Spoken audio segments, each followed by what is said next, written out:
My name is Maxime Moffroid and this is the story of my bike.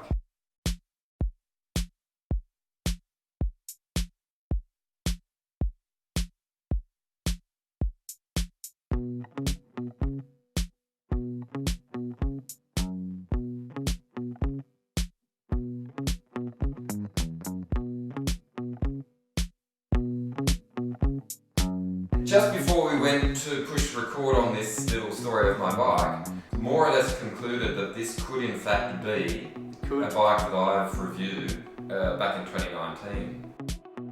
It's a Cervélo S5.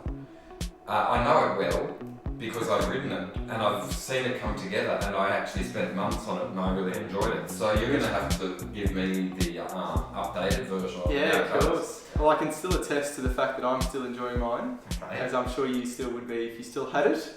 But it's a fantastic bike. Look, I was on a Cervélo S3 for about 5 years. I loved my S3.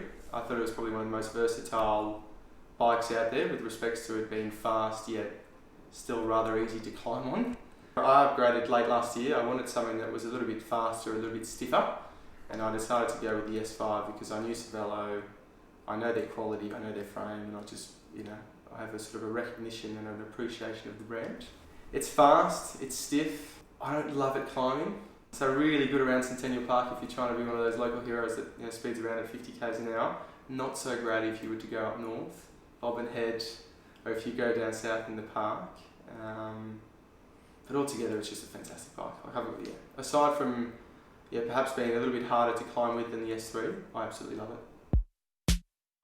When I got it, I recall the handlebar configuration, certainly when it was fresh out of the workshop, was it felt fast. I liked the different hand positions, but it was super noisy. Are you still got that trouble?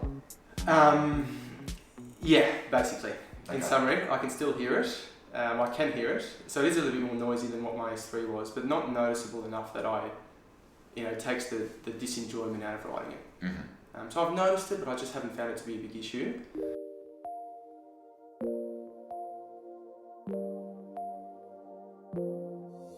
I'm trying to sort of figure out if there's any changes to it. I don't think so.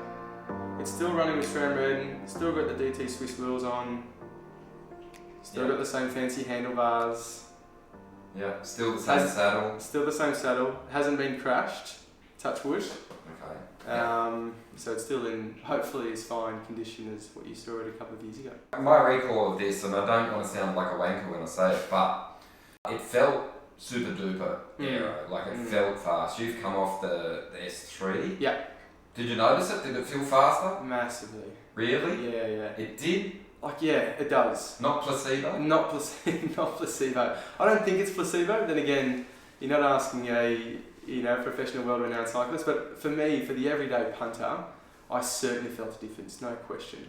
And if you just tie it back, if you look at it a little bit more objectively around watts and the power that you can produce, the same feelings of around either being comfortable holding this pace or going really fast and blowing a gasket. I don't know what it is, but I would certainly suggest that it would be 2 or 3 kilometres an hour faster than my S3 at the same wattage. I think it is just the feel, and feeling, it feels faster, no question. Okay. Is it placebo? Maybe. Your mind has a fancy way of playing tricks on you, so maybe, but I don't think so.